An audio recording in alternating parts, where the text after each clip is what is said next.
Welcome to ASMR Bedtime Stories. Thank you so much for joining me.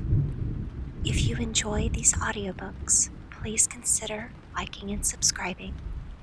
You can also leave a comment to let me know what story you would like to hear next. Enjoy tonight's audiobook. Good night. The Tale of the Flopsy Bunnies by Beatrix Potter. It is said that the effect of eating too much lettuce is soporific. I have never felt sleepy after eating lettuces, but then I am not a rabbit. They certainly had a very soporific effect upon the Flopsy Bunnies. When Benjamin Bunny grew up, he married his cousin Flopsy. They had a large family, and they were very improvident and cheerful. I do not remember the separate names of their children. They were generally called the Flopsy Bunnies. As there was always quite enough to eat, Benjamin used to borrow cabbages from Flopsy's brother, Peter Rabbit, who kept a nursery garden. Sometimes Peter Rabbit had no cabbages to spare. When this happened, the Flopsy Bunnies went across the field to a rubbish heap in the ditch outside Mr. McGregor's garden. Mr. McGregor's rubbish heap was a mixture.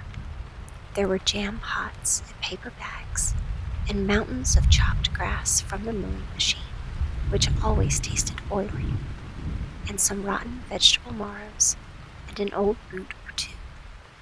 One day, oh joy, there was a quantity of overgrown lettuces, which had shot into flower.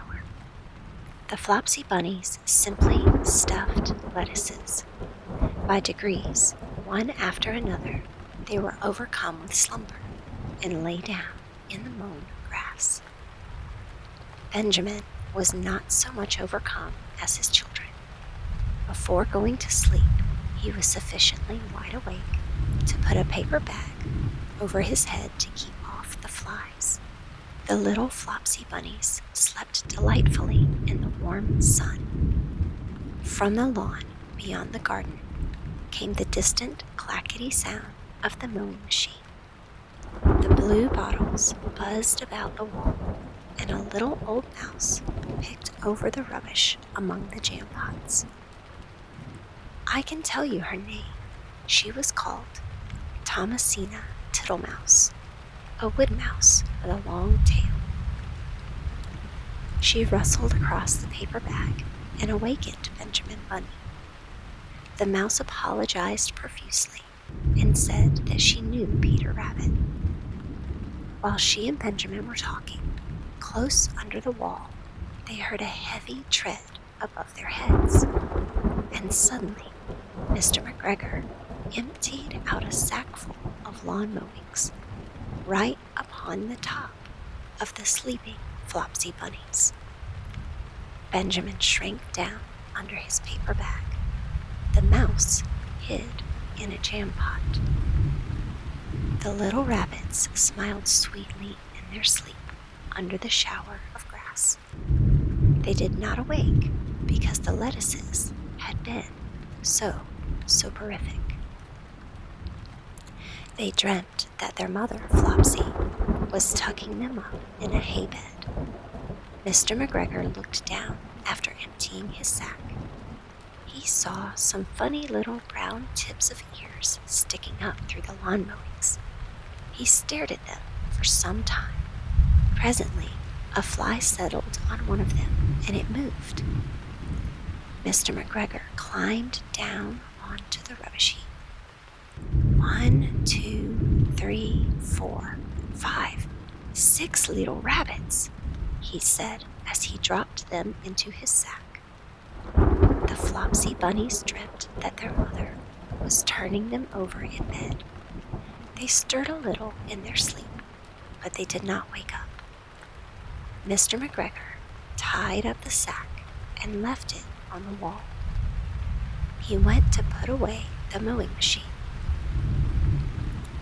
While he was gone, Mrs. Flopsy Bunny who had remained at home, came across the field.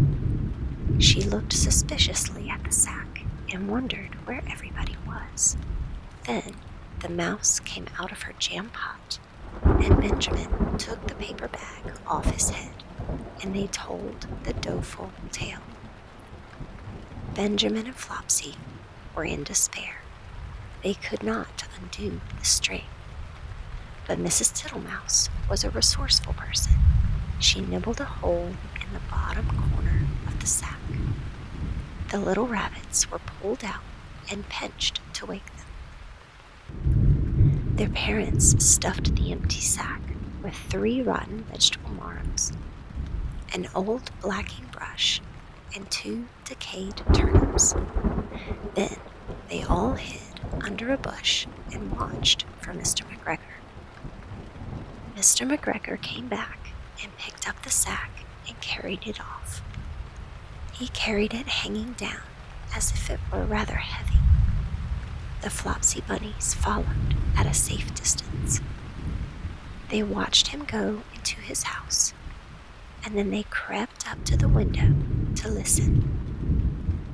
Mr. McGregor threw down the sack on the stone floor in a way that would have been extremely painful to the Flopsy Bunnies if they had happened to have been inside it. They could hear him drag his chair on the flags and chuckle. 1, 2, 3, 4, 5, 6 little rabbits, said Mr. McGregor. Eh, what's that?